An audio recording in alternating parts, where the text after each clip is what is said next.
Well, thank you everyone for coming today. Quite excited about this topic. I know it's been myself a big learning adventure going through these articles. Here, let me see if I can, there we go. So today I wanted to discuss the available treatment options for dogs with ectopic ureters with a primary focus on dogs with intramural ectopic ureters, which is why we'll be reviewing the most recent published manuscripts describing the two main treatment options for intramural ectopic ureters, and that's cystoscopic guided laser ablation and surgery. And just to give you a little bit of background about why I chose this topic, has a little bit to do with my background. So I finished my residency at an academic institution in 2018, and during my training at that particular institution, it was the only option that was offered was surgery. And I would work up these dogs with ectopic ureters.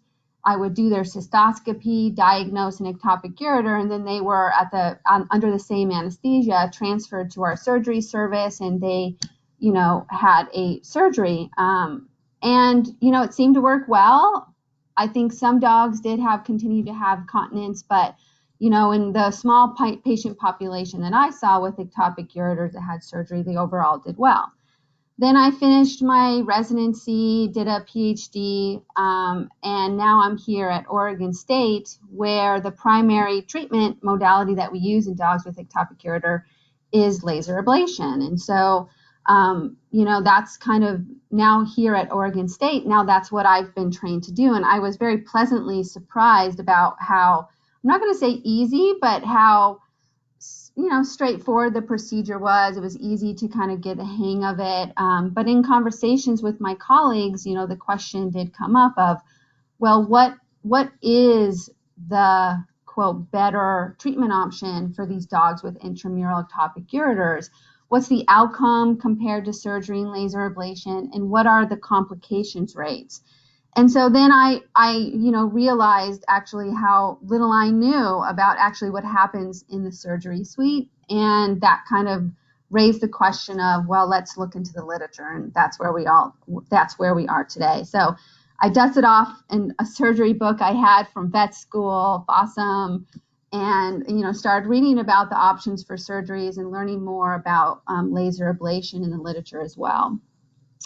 So I will preface this discussion to say that I do not have all the answers, and my experience in this topic is limited, but I was curious enough to try to kind of look into the literature to try to answer this question. And so I wanted to share kind of what I found, with the main focus being on these two papers. The first one being from JAVMA 2012, evaluation of cystoscopic guided laser ablation of intramural ectopic ureters in female dogs. And the second paper we will look at is from Veterinary Surgery 2017 in surgical management of ectopic ureters in dogs. The main focus, there's a lot of great, interesting detail in these papers, but I'll be focusing mostly on the outcome and the complications in the results section. So before we do that, I just want to make sure we're all on the, kind of all on the same page. So as many of us know, ectopic ureters are a congenital malformation and result from the termination of one or both ureters at a site other than the trigone of the bladder. So that could be, most commonly, it's the urethra, but it can also terminate in the vagina or the vestibule as well. And then we categorize them as kind of two main types, whether it be an intramural ectopic ureter or an extramural ectopic ureter. So intramural is the most common, and what it is where the ureter actually does enter into the bladder at the level of the trigone, but instead of opening there and terminating there, it kind of dives subcutaneously and then goes past the trigone and exits at, the various places. So that's intramural. Extramural is where the ectopic ureter does not enter at the level of trigone, kind of stays outside of the urinary system, but then enters at a place other than the trigone. Again, urethra, the vagina, or the vestibule. So intramural is going to be the more common, but there are some cases that will have extramural. It can be bilateral, it can be unilateral. Females are by far more affected than male dogs, and there are some breed predilections. So to name a few, for example, Huskies, Golden Retrievers, Newfoundland have been breeds that have been known to get ectopic ureters. So the diagnosis of ectopic ureters, the most recent imaging of choice is actually either a CT urography or a cystoscopy. So CT excretory urography is pretty high sensitivity, anywhere from 91 to 100% based on the literature. Here we have example of a CT excretory urography where here the asterisk is the bladder. Here is the ectopic ureter that is dilated in this case and is actually kind of going beyond the kind of trigone of the bladder. So here's an example. Cystoscopy is also a very highly sensitive imaging modality. Here's an example of an ectopic ureter on cystoscopy. This is the urethral opening, and then we have an intramural ectopic ureter kind of diving, kind of submucosally, and we see this kind of band of tissue there. This is within the urethra. There have been, in some of the reports, there can be false positive in male dogs, especially in beginners using cystoscopy, because at the prostate, the prostatic ducts can be sometimes kind of be similar in appearance, I guess, to ectopic ureters. Again, that's probably has some to do with experience. But then you also, with cystoscopy, can use fluoroscopy to also, in contrast studies, to kind of further kind of confirm whether it's an ectopic ureter, if it's an ectopic ureter, and whether or not it's intramural or extramural. There are other options as well. IV urography with kind of retrograde contrast studies using radiographs was kind of the more historical option before cystoscopy and CT became more readily available, but it showed to be have pretty poor sensitivity. If you have a dog with a colon full of feces, it can be kind of hard to see. And so they are options that people can use, but kind of more so we're using kind of a CT or cystoscopy. Ultrasound's also something that you can, depending on your radiologist and their experience, be able to look for ectopic ureters, look for the urine jets at the level of the trigone. But ultrasound, I think, is something we use a lot in our workup. Especially because we want to look for a lot of congenital abnormalities that are concurrent in the upper urinary tract. So, but ultrasound can also be used as well. So ectopic ureter, what's interesting is that it's commonly associated with other concurrent anomalies, and many of these anomalies are probably kind of affect outcome, in that many of these also contribute to urinary incontinence as well. And so the most common are urethral sphincter mechanism incompetence. This is based on a small study that showed that many dogs with ectopic ureters do have, seem to have USMI based on urethral pressure profiles, but then also some dogs after ectopic ureter treatment also seem to respond to drugs that are for treatment or for USMI, for example, phenylpropanolamine. There's a high percent of them that have persistent paramesonephric remnants. These dogs have recurrent or at least one incident of urinary tract infections in their history. Some can have hydroureter, hydronephrosis, short urethra, vaginal septum, or dual vaginas, and a small percentage can also have renal disease, renal agenesis, or dysplasia. So oftentimes in the workup, when we're working up these dogs for urinary incontinence, it's important that we look for, concurrent anomalies that may potentially affect outcome. So just in case, for those that are not familiar with these procedures, I wanted to just briefly go over them. So here is very briefly the procedure for a laser ablation, which is again only for the intramural ectopic ureters. A ureteral catheter is placed within the ectopic ureteral lumen, for example, the picture one here. Then the ectopic tunnel is cut with the diode laser. There's also other laser as well, holmium lasers too, that you can use. And then the ureteral catheter protects the lateral wall. So as you place the ureteral catheter and then you use it as a protection and kind of laser kind of next to this catheter to kind of laser and open up the ectopic ureter. And then you cut until you reach the trigone. If it's unilateral ectopic ureter, it's a lot easier because at least you have a point that says, hey, we should stop here because here's the normal ureteral opening. If it's bilateral, sometimes it can be hard to know when to stop.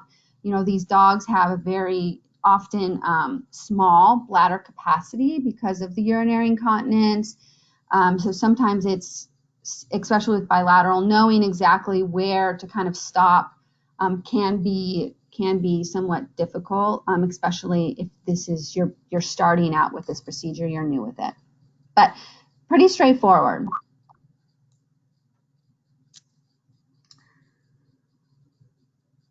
There's some comments from Julie. She says, I feel like I have seen a lot more cases lately with a really long vaginal septum. From Susan, I don't like the ones that are super thick and maybe a dual vagina instead. They are stressful to ablate. Yeah, those are, yeah, I just did one last week with a resident and had a very thick kind of septum, and it took a lot longer, and it was a little, I agree, it was a little bit more stressful. Shelley says, sorry, not to talk over you, Stacie, but it's interesting because I think Kruger's group at Michigan, they've often just left them, that they're not actually resecting either the paramesonephric bands or the vaginal bands or the dual vaginas. But I always do, thinking that it's abnormal anatomy. Let me try to normalize things as best as I can. And I've had at least one recent case where they didn't have an ectopic ureter. They just had a pretty thick, pretty much double vagina, and the incontinence significantly improved after lasering it. So I still do, but I'm curious to see if anybody like Kruger's trainees might not treat them and just leave them be. So JD, this is Julie, I don't usually cut them, and I'm obviously a Chu and DBART and McLaughlin trainee, but I don't generally cut them if they're that thick, mainly because I find it incredibly frustrating, as Susan said.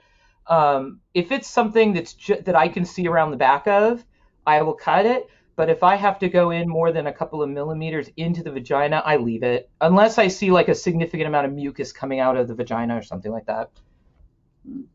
I'll add to that we almost always cut them, and we try really hard to go as far as we can. And we've seen ones that we're in and we think their urethra is really short and their bladder looks almost tunneling, and we let that go, and then we go back into the bladder and the urethra is actually closing better, the bladder is in a better position. So and I have the same experience that JD does, and that some of these do better with just that. So I feel pretty confident that they should be cut. I do think that sometimes they're easier to cut. I was trained to do these dogs on their side, so I'm one of the few dinosaurs that will still like working with these animals on their side. And I do think that we've recently switched to trying to do a lot of them on their back, and oftentimes when we go to cut the vaginal band, we'll turn them on their side, because I think they're a lot easier to cut on their side with the patient on the side than when they are with the patient on the back. And so you guys are talking not about cutting the ectopic ureter, but a vaginal band. Correct. And I think the one paper that is that's published, the small case series, I think all of those dogs also had ectopic ureters in that paper out of AMC. So to me, I think that paper just shows, hey, look, you can laser them. But in terms of the outcome, because they also had ectopic ureters that were lasered, I don't know how much benefit we can attribute to lasering the paramesonephric band or the separating the double vagina. But clinically, I've seen improvement when that's been their only abnormality. it's just pretty uncommon that I think most of those animals who have a sizable band usually have an ectopic ureter as well too. Not everybody, but I think the majority of them in my experience do. I also want to add that I read in there that we've started using the resectoscope, and it's like the angels finally sing. It is a phenomenal piece of equipment. I call it the butter cutter, and we've actually, stores let us borrow one, and we've used it on a couple dogs, and it is so, I mean, it's just like life changing. Not that it was that hard to laser them before, but it's literally like you're just taking a knife down at that wall and you're done. And we've actually have a donor that is buying us one, which I'm thrilled about. It's like I felt like it was finally that I believe in Santa Claus again, because I'm getting this butter cutter from them. Is that like the cautery kind of thing? Yeah, it's awesome. Like the little ball, and you just sort of like cauterize right through it? Yeah, it has it's a 90-degree angle little probe, and you put the probe and push up on the the wall of the ectopic ureter, and then you activate the cautery and pull it towards you. And like my mouth was actually gaping open at how fast we did that and how quickly and efficiently it did it. And you don't have to worry about any of the side scatter of the laser. You don't have to have a laser. You don't have to train your personnel in laser safety, because it's electric cautery. It's awesome. Wow, that sounds amazing. And you can also it comes with another tool that you can do bladder tumor ablation. So we're starting to feel more comfortable about that, because it's the same one that they use, what's it called? For the prostate ablation and the bladder tumor ablation in people. It's the same tool. And we've used it to get phenomenal biopsies. Like we actually have biopsies that stick up in the cartridge, kind of like an intestinal biopsy does when we use that. And I feel much more confident at ablating tumors now without having to use ultrasound. Anyway, that's off topic. I'm just excited about it. Great. Yeah, well, thank you. I appreciate that input.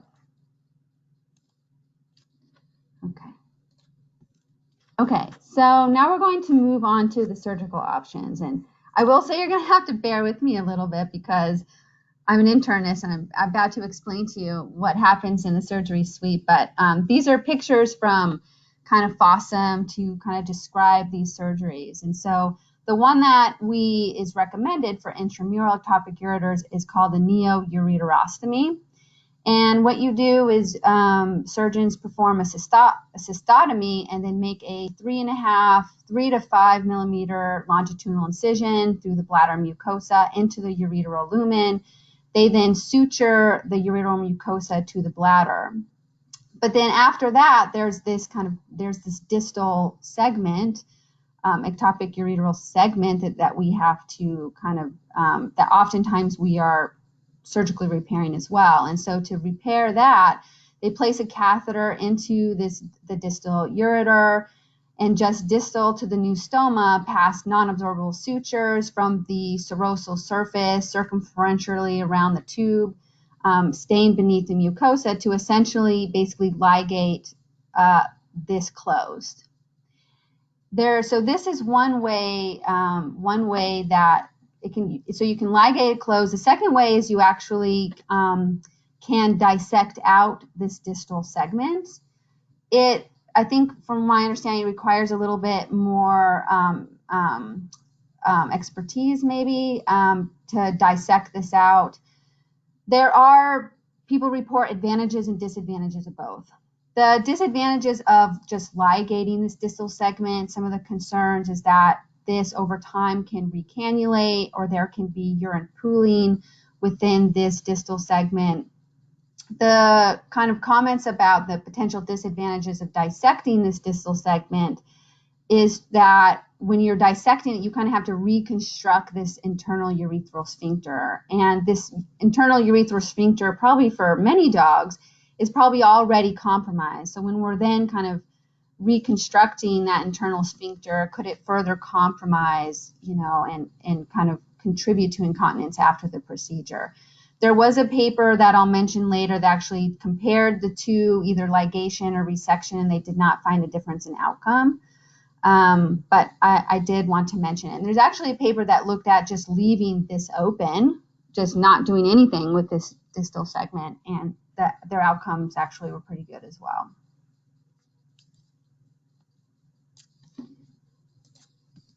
The second surgery, and I mentioned this, this surgery is a ureteroneocystostomy.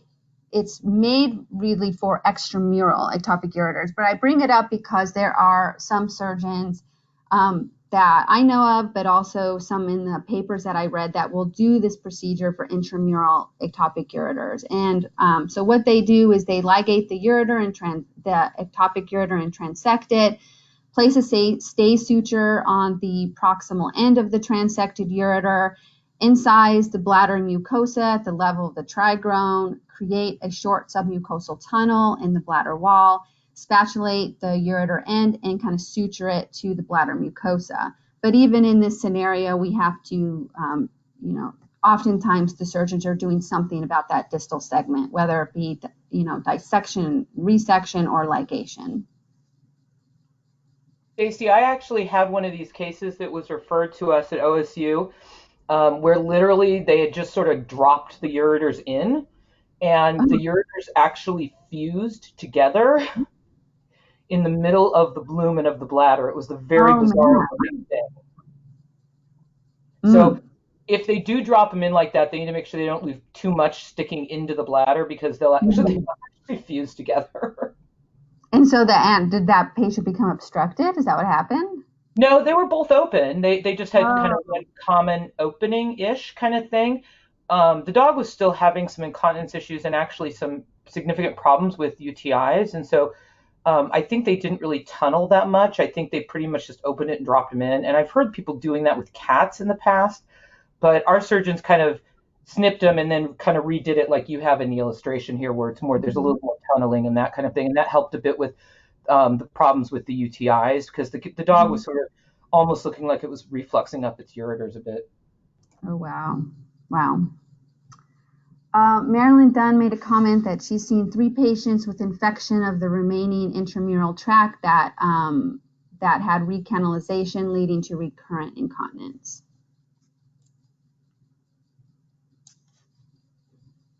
There's a lot of comments coming through, and I think I'm kind of picking and choosing some. So there's some kind of further conversation about the resectoscope if anyone's interested in the chat. So so let's go over the first paper and laser ablation. So there are several papers out there. The first paper was actually 4 cases in male dogs with ectopic ureters. And then there was a second paper about 16 dogs, but I'm going to focus on the most recent paper evaluating this procedure. Primarily, and it only included female dogs, which we'll talk about a little bit more, especially when we're comparing to the surgery paper. So the objective was to describe and evaluate the preoperative, operative, and postoperative findings in female dogs undergoing laser ablation and provide consistent follow-up info. The hypothesis was that laser ablation is safe, effective, and associated with minimal morbidity and complications.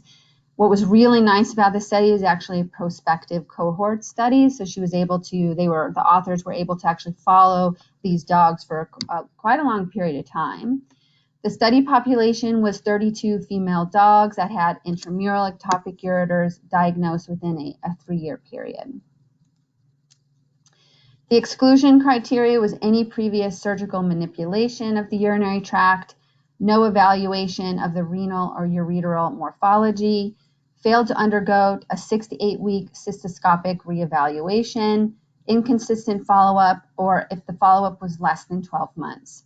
The procedure was performed by one veterinarian, Allison Brent, and a retrograde urethrocytography and ureteropylography performed before and after the procedures by fluoroscopy.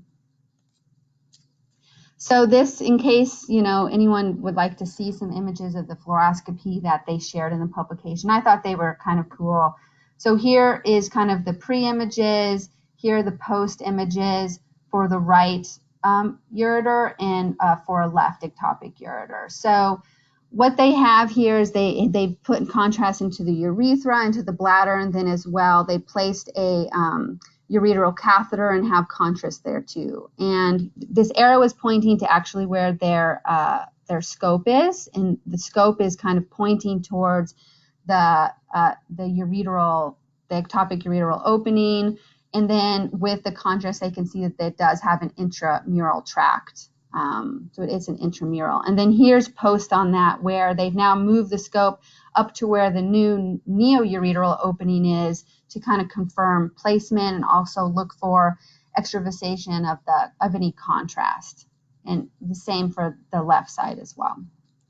So they did this in all dogs.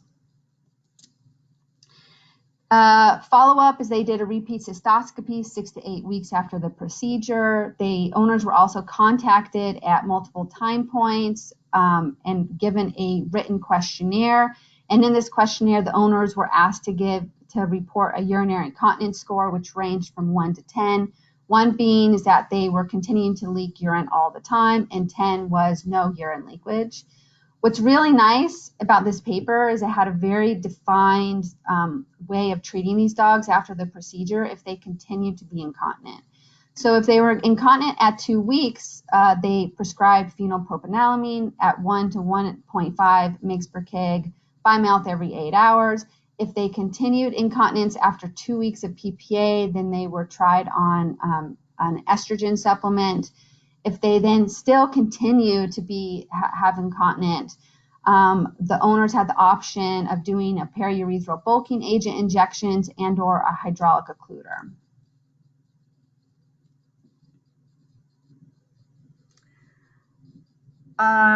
Let's see. Julie's asking, I'm interested to know how many of you do ectopic ureter ablation in an IR suite or with fluoro versus just using your CT imaging and visual cues to determine when to stop cutting. I can say here that we do fluoro in some cases, but often it's just kind of, like you said, visual cues to kind of determine when to stop.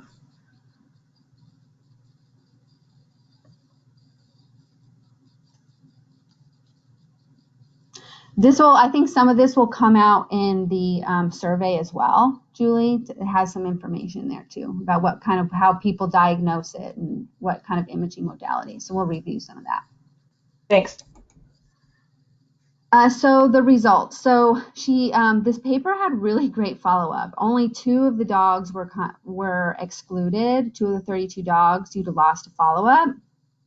Now looking at just the 30 dogs, 83% of them had a history of a positive urine culture prior to the procedure, and all dogs were negative immediately prior to the procedure. There were several of these animals had concurrent conditions. 93% had a vaginal defect, large proportion had a short urethra, intrapelvic bladder, subjectively hypoplastic urinary bladder, and then hydroureter and hydronephrosis was about 50% of the ureters or kidneys evaluated. Jumping to the complications, there's a lot of great detail in this paper that because of time, I am skimming over. So I would definitely encourage you reading it, because especially if you're starting to learn laser ablation, provides a lot of great detail. But as far as complications, they all were minor, and the minor complication was that 17% of dogs had hematuria that lasted less than 12 hours. There was no dysuria or discomfort at discharge. They had a really great pain protocol where they got, depending on their kidney status, got some sort of NSAID, potentially sent home with an NSAID or a tramadol, and some of them even got kind of local bupivacaine as well after the procedure. One dog had a polypoid type of proliferation along the laser tract that resolved, and there was no clinical consequences. And so in general, there were no major complications that occurred from this procedure. In the discussion section, they do comment, though, that there was the dog that was actually excluded in the analysis had a similar polypoid growth at the neo-ureteral orifice that did actually cause progressive hydronephrosis and hydroureter. So follow-up, they did at 68 weeks post-procedure, they did repeat a cystoscopy. They found that all neo-ureteral orifices were located in the urinary bladder cranial to the trigone. There was, though, a single orifice in 5 dogs that were kind of not what they thought in the desired location, so they did advance them a few millimeters cranially. You know, they had some theories in the discussion about how, you know, after you correct the ectopic ureter, the bladder fills, you know, more and may change kind of where the desired location is based on kind of changing of the kind of bladder size. But interesting, these dogs none of these dogs actually benefited from this small kind of moving them cranially as far as their incontinence scores. It didn't change by doing that. And all dogs with the hydroureter hydronephosis had stable or improved measurements. Interesting is about 11 to 30 dogs, or 37%, had at least one positive urine culture after correction. So I bring this up because they started out with about 80% of those animals having issues with urinary tract infections, and that reduced down to 37%. Another interesting thing is that some animals that were actually completely continent were still having problems with urinary tract infections. So it wasn't just the incontinent dogs that were having issues with urinary tract infections. And then here's about outcome. And I really like how these authors really very clearly kind of outlined the outcome here. It was a nice flow. So it was a median follow-up of about 2.5 years. 70% of the dogs were continent at 1 week post the procedure. 57, that dropped to about 57% full continence at 6 weeks of the procedure. And then at last follow-up, that then dropped to 47% of them were continent. There, at this point, 3 dogs did respond to PPA, and so with the addition of medical management, that continence rate improved from 47 to 57%. And then the animals where has a bulking agent or hydraulic occluder, that bumped up the continence rate to about 77%. So I would say it seemed with just laser ablation, the continence rate was about 50%. And if you add medical management or hydraulic occluder or a bulking agent, that improves continence scores. Some concluding remarks that I kind of picked out what I thought were interesting out of the discussion is that of the 14 dogs with the intrapelvic urinary bladder, only 3 were immediately continent, and then 9 were actually continued to be incontinent even after medications or supplemental interventions. There was reports of a neo-ureteral orifice reaction to the laser, this kind of inflammatory polyp tissue, and so although it seems rare, only 2 of the 32 dogs had this issue, but still the authors recommended a follow-up ultrasound to look for progressive hydronephrosis after this procedure. And then it seemed that the dogs, in comparison to either a bulking agent or hydraulic occluder, it seems that the hydraulic occluder was more effective in achieving continence in these dogs with ectopic ureter. And one of the theories was that these dogs with ectopic ureter seem to have a very short, wide urethra. And so with bulking agents, it's sometimes hard to get occlusion with the bulking agent because of kind of the congenital changes to the urethra. Let's see, there's a question from Seth, what bulking agents are available to use currently? And I'm actually not sure, and so I'd be interested to see what others share. So currently there is a veterinary product that is similar to the previous Contagen bovine cross-linked collagen. There's that product. There's another collagen product that I can't remember where the company is. They might be based out of like Denver or something like that. Dave Tweet had gotten them to work on a lab with me that ended up getting canceled for obvious pandemic reasons. I can't remember the name of the company, but I can post it, the 2 names of those products.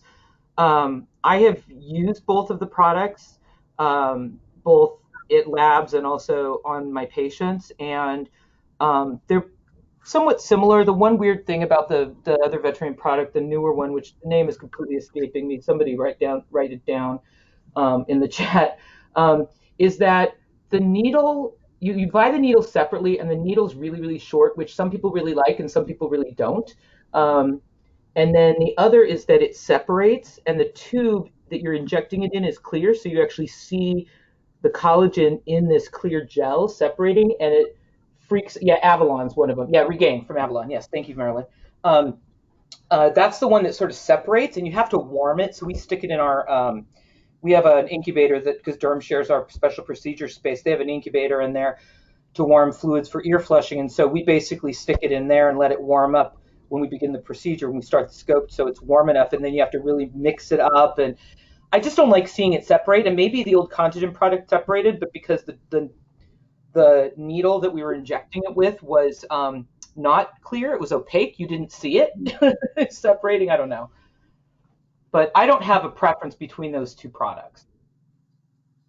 There are human products available as well, but in the past they've required like extra funky injectors and things like that. And I know Alison Brent's used a few, and they just aren't as satisfying, I think, as the collagen ones.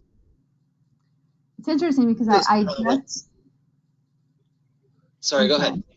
Oh, I just got an email from a company about a new bulking product there was actually a paper just this year that was published about using it.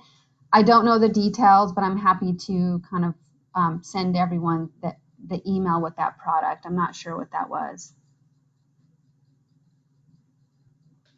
I was going to say I've used some other products like Coaptite in the past, which is a hydroxyapatite product, which is I don't think they actually make it anymore. They might have stopped making it for humans, but as Julie said, like you needed a special needle to inject it, but it would the product would turn into hydroxyapatite once it's solidified, which was within about 1 minute after it was mixed up.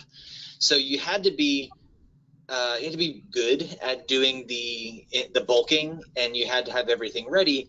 And it really wasn't a product that you could use for training at all, because obviously it takes a lot longer when you're trying to walk someone through the procedure.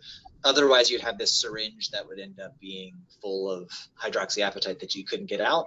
So I used that a couple times before the Regain was really available, and I wasn't actually really happy with it, but we use the Regain by Avalon pretty much exclusively here. I actually, now reading this, I realized there was a typo that I want to clarify here. So it said, of 14 dogs with intrapelvic urinary bladder, only 3 were immediately continent and 9 were continent after medications. And so, sorry about the typo, but the authors had said in their conclusion that it's possible that these dogs with intrapelvic urinary bladder, may need more interventions in order to achieve continence.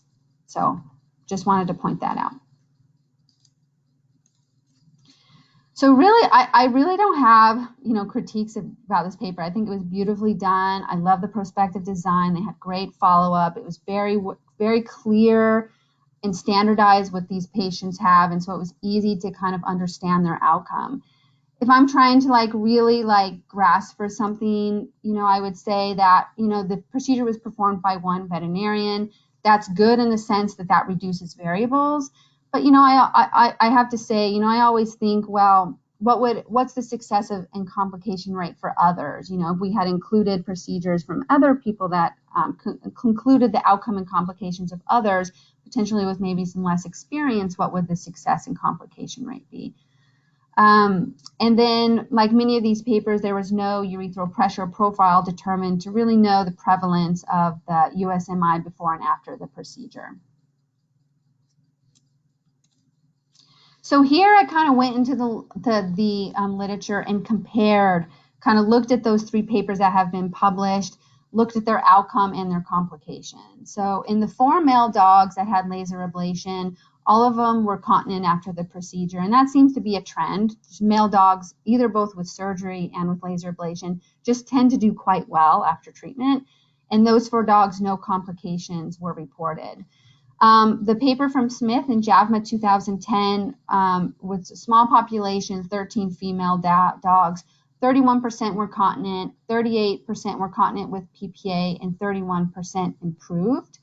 And there's comments about minor complications, but they were not defined what those were.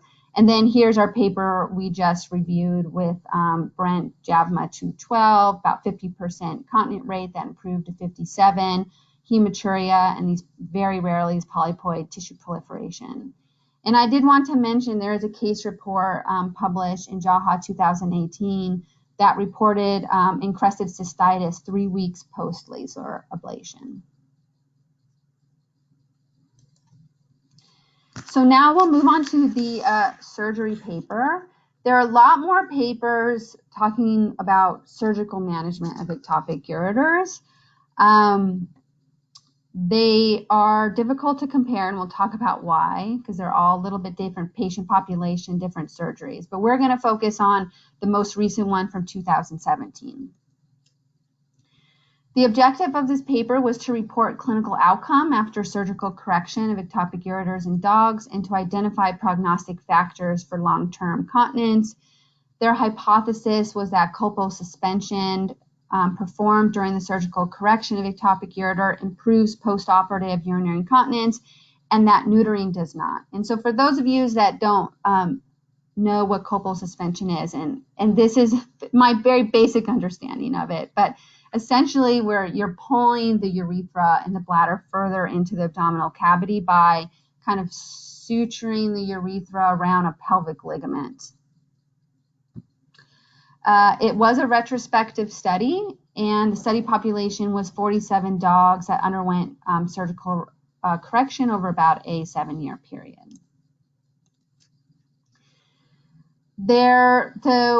What's difficult kind of compare to the laser ablation study is that there were extramural ectopic ureters included in this paper. So most of them were intramural though, and the dogs that had an intramural ectopic ureters had a neo-ureterostomy with dissection of the distal segment. That was 76% of those ectopic ureters.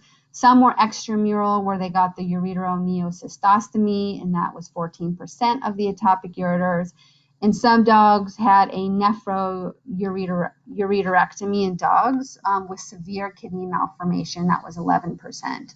And then some of the dogs, 34% or 16 dogs, had a colposuspension.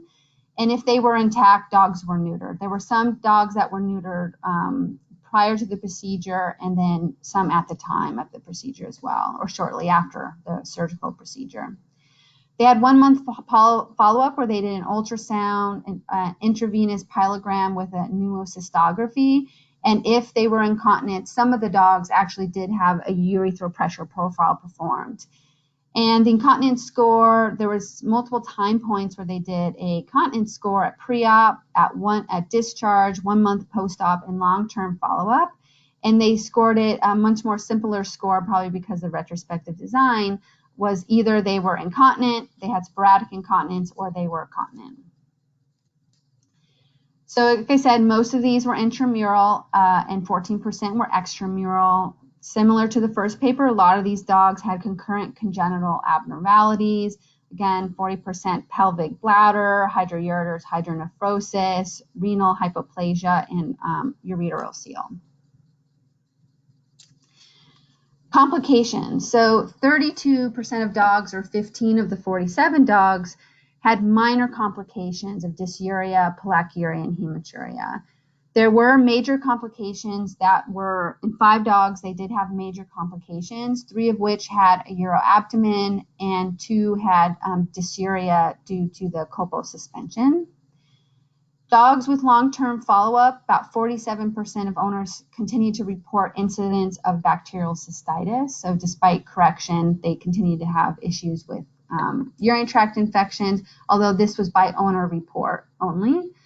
At 1 month follow-up, about 19 of the 28 dogs did either have improved or stable hydronephrosis on ultrasound. And I concentrated on this because there's an older surgery paper, I think from 1995, that talks about a complication of surgery being actually worsening of hydronephrosis post. But these in this paper, there was no worsening, and many of them either improved or were stable.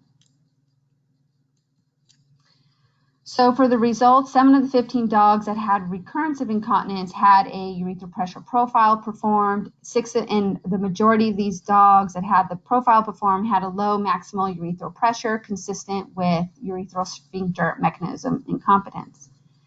None, but they then looked at a lot of other factors to say, are there any prognostic value, on the postoperative continence scores? And none of these were found significant. The only one, they found a positive prognostic factor for continence with administration of medical treatment at 1 month and long-term follow-up. Here's a table that kind of summarizes how many dogs were continent, sporadic incontinence, or incontinent after the procedure at preoperative, discharge, 1 month, and long-term. And so most dogs were completely incontinent prior to the procedure, and at long-term follow-up, only 19% were. And so the dogs that were completely continent in this actually long-term follow-up seems pretty good, 74%. What I will say though is that some of these dogs were on medical. 13 actually of the 43 were either receiving PPA or DES, which may have then increased improved that score. And then all the male dogs, they had 11 in here, were continent at long-term follow-up. So if I subtracted 11 from the 32, that would say that probably about 48%, the female, looking at the females only, which is the Brent paper only looked at females, the continent score was about, the dogs were continent in about 48% of the cases. So quite similar to what Brent found, but again, some of these dogs were on PPA or DES.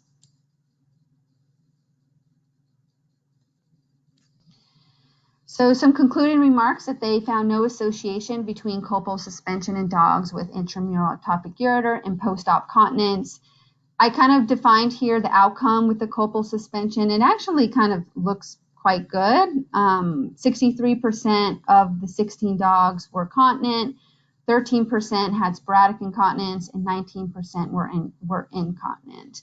But of course, 2 of those 16 dogs did have, major complications secondary to that procedure. And then they found preoperative or concurrent pneumonia was not identified as a negative prognostic factor for urinary incontinence, but this should be taken with caution because the copal suspension was performed in some of these neutered dogs.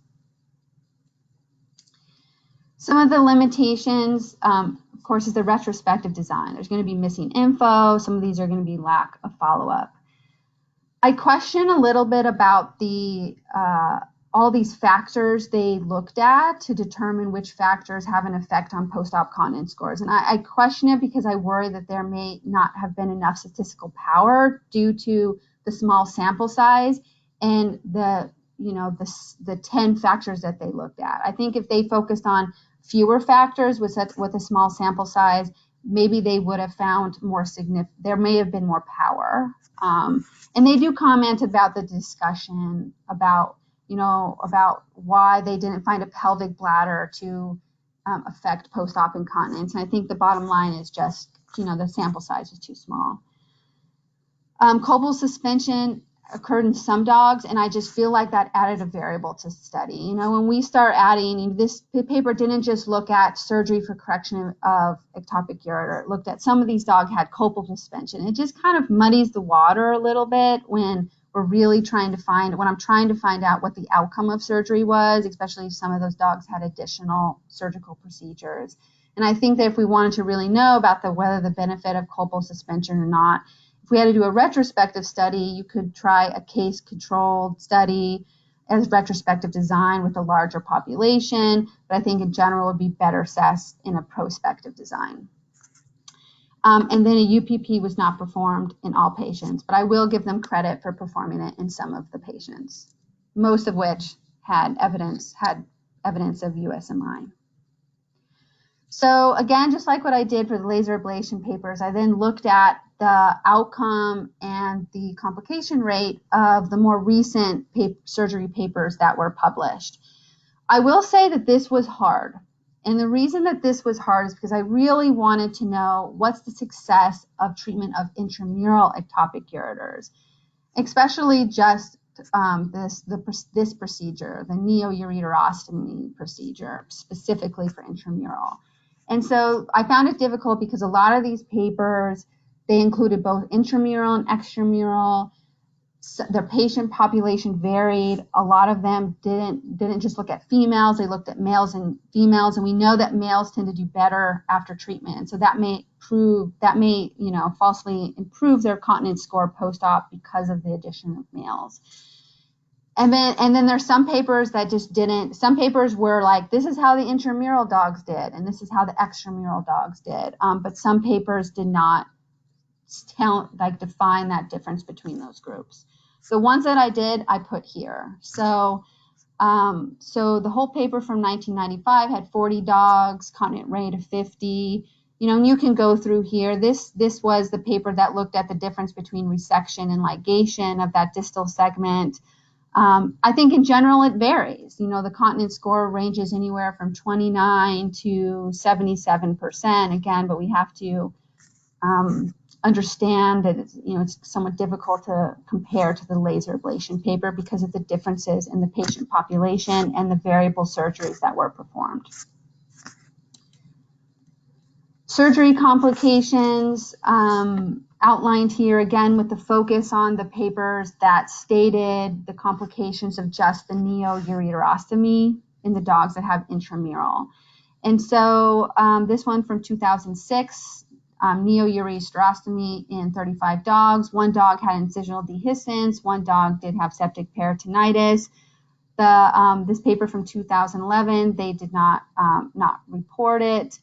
Vet Surge 2012, unfortunately, they did not differentiate complications by surgery, but there were several, but this paper did have a lot of major complications in these dogs. So uroabdomen, stenosis of the ureteral stoma, which my understanding is the biggest concern for the neo-ureterocystostomy surgical procedure, progressive hydronephrosis requiring nephrectomy in a dog. There was one dog that had subacute bleeding requiring surgery, and then dogs that had multi-resistant UTI.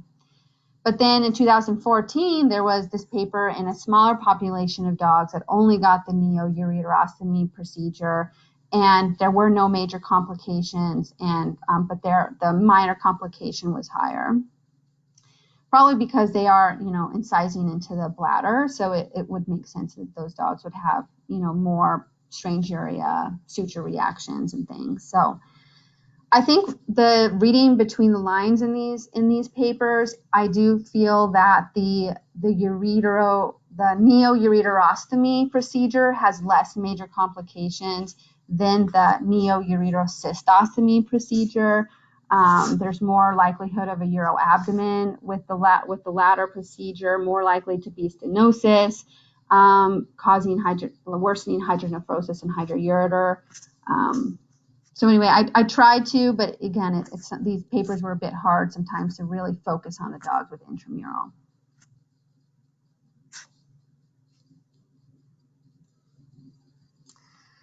So I'll kind of finish this up. And so, I mean, my goal of kind of exploring this literature was to say, well, what is the gold standard treatment? And when I'm thinking about what I define as a gold standard treatment, I think of a treatment that's effective, associated with minimal morbidity and mortality, and a procedure that's also affordable. And so I think based on that, what I'm seeing from this literature is that laser ablation and surgery seem to have a very similar outcome, in that it's about a roughly 50% chance for both of them to, after the procedure, be fully continent.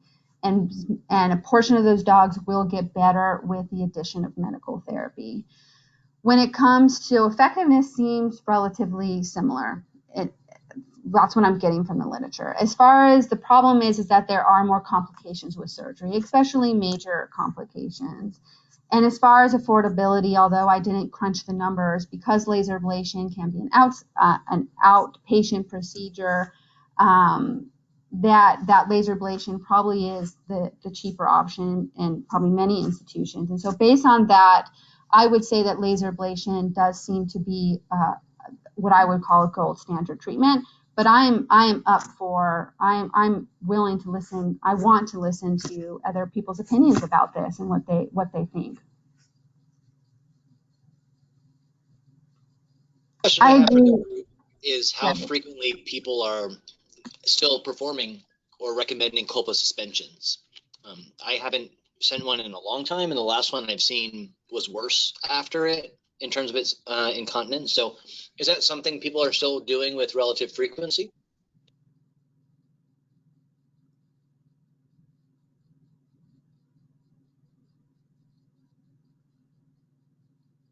I can say I don't know if we are we'll have time to go through the survey I sent, but what I'll do is I'll send it out. I'll make a kind of Word document and send it out to you guys so you guys can see the results.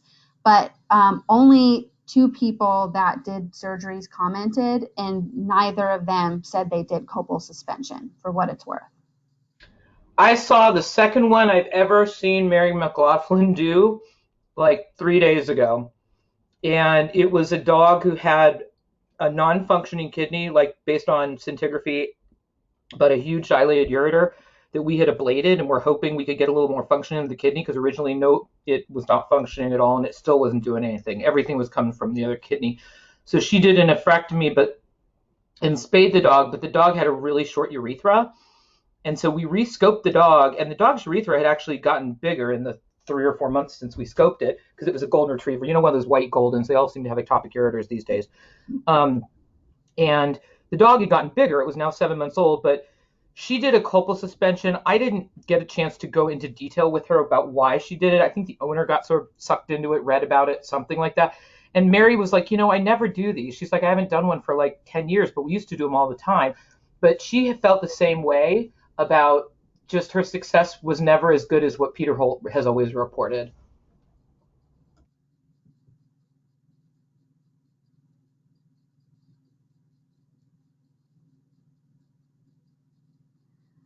Susan says that I laser the ectopic ureters first and arrange for them to be spayed at about 18 months with copal suspension at the same time, if they are still incontinent. I'd also be interested in how many, people do urethropexy or cystopexy, because I asked my surgeons about that, because maybe that would be associated with less, major complications in a copal suspension. And their concerns with those doing those procedures, although they will kind of pull the urethra, that internal sphincter, more further into the abdomen, that over time there's kind of stretching of tissues and laxity where it will kind of then over time the internal sphincter pull back more into the pelvis. So they weren't really excited about doing that.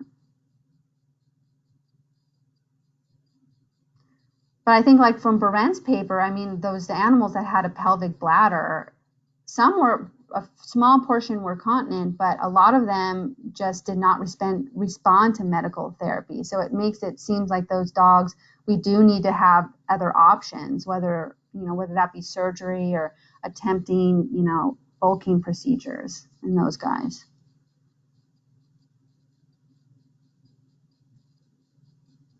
Dogs have all of the features. They have the ectopic ureters, the intrapelvic bladder, the short, wide urethra. The chances of them being completely dry are pretty small. Mm-hmm.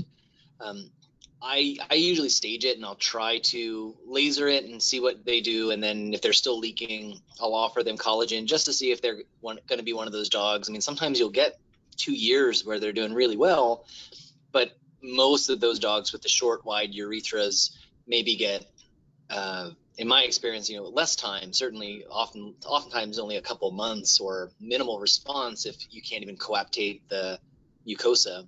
And then that's where we're usually talking to owners about hydraulic occluders and recommending that for long term.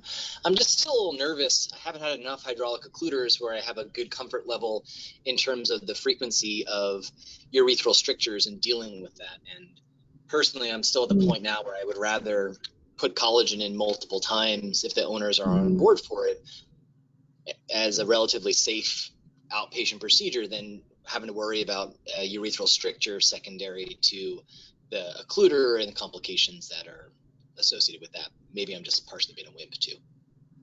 Well, I also, and I also have a concern about the occluder, and I don't know if anyone feels the same way either, but I do get a little bit uneasy about putting an occluder in dogs with ectopic ureter because, this new neo-ureteral orifice is not normal, and so I worry about reflux up into the kidneys with putting a hydraulic occluder and having kind of abnormal, probably higher pressures than would be in a normal functioning bladder. And I don't know if I had one case of a young dog that had it was surgery, surgical correction of ectopic ureter. And she died at 3 years. And on ultrasound, she had these hugely dilated ureters and hydronephrosis. And my worry is that the chronic reflux over time kind of caused chronic damage to her kidneys. But I don't know if that's just me that has that concern. I've seen that as well too. Yeah, Julie says, I also advise collagen first before the occluder for the same reasons that I had stated. So I don't know what you think, JD. I mean, to go through, it's a pretty short survey. It'd probably take me about 2 minutes to go through it. I don't know if I know we're right at time, but if for the purpose of the recording, if you want me to go through it. Otherwise, I can just send it to the ASVNU kind of email, the results of it. If you have it open and you want to share it, I think that's great. Obviously, some people are signing off because they have other places to go, but we'll keep the recording going and we'll keep going for another couple minutes. That sounds terrific. Okay. I had many other, in case there wasn't much discussion, I had a lot of things that we could talk about, but we kind of pointed on quite a few of them. So I sent out a survey to the ASVNU group, and I had 25 respondents because I was kind of curious about what other people are doing out there. And so, again, 25 respondents, most of them were in academia, and then about 8 of the 25 were in private practice. I asked approximately how many dogs per year do you treat for ectopic ureters. I think a majority do 1 to 5 a year, but then there were several respondents that did quite a few corrections, treatment for dogs with ectopic ureter. I asked, what is your preferred diagnostic imaging modality for diagnosis of ectopic ureters in your practice? It was varied. Some people like to use ultrasound, kind of the next kind of contrast CT or cystoscopy with kind of fluoroscopy were tied. And a lot of people just use cystoscopy alone. Makes sense. I also asked about how many people do surgical explore, and nobody said they did. How do you prefer to differentiate between intramural or extramural ectopic ureter? Again, ultrasound was kind of the less, contrast enhanced CT and kind of cystoscopy were about tied, and some people do cystoscopy with fluoro as well. And then one person commented that they do not differentiate between the types of ectopic ureter. I do wonder if this person was someone that refers for surgery because in surgery, they can determine that at the time of surgery. How do you treat intramural ectopic ureters? Majority of people did laser ablation. 2 people said they do the neo-ureterostomy. Nobody said they did the uretero-neocystostomy. And 1 individual said they refer to a surgeon and they don't know what the surgery was performed. Then I asked approximately what % of the cases they are fully continent after the treatment. Obviously, this is very subjective, but the 2 respondents that did the neo-ureterostomy surgical procedure said 75%, and laser ablation, which I had more responses, varied. I think most people said 50 to 75% of cases are continent after the procedure, which is, I think, consistent with the literature. 1 person said 100%, which I thought was pretty cool. Hard to say, and no response.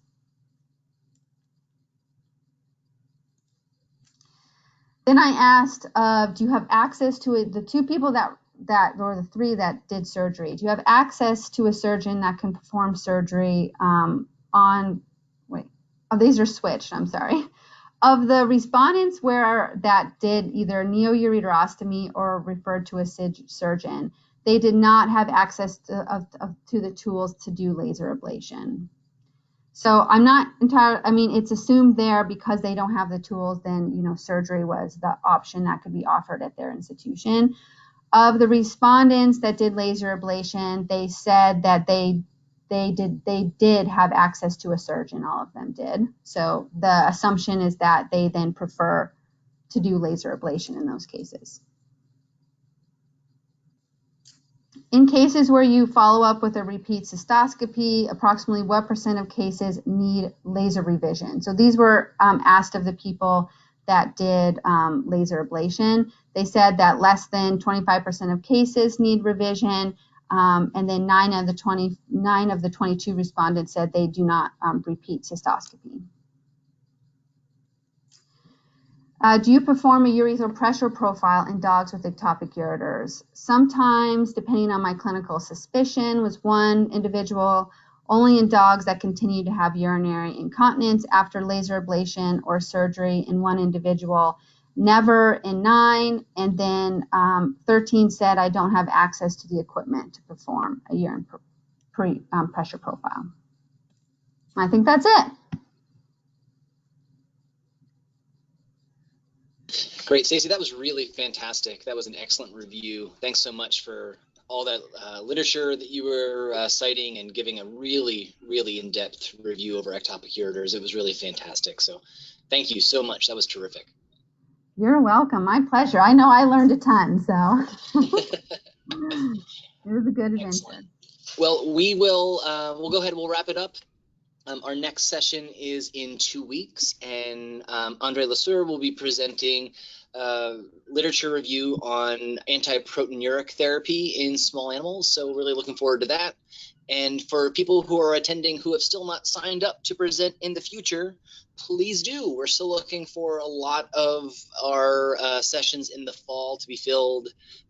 We'd love it for people to present a topic that they are interested in or they'd like to learn more. And as you can see from today's session, I think it can generate a lot of discussion amongst everybody. So hopefully the presenters don't have to be doing most of the talking if everyone else gets rolling. So please email me or fill out that form I've sent to you about a bazillion times to complete. And we'll keep going, but we'll have Andre present in 2 weeks and look forward to seeing everybody then. Great, thanks. All right, well, I'll stop the recording and everyone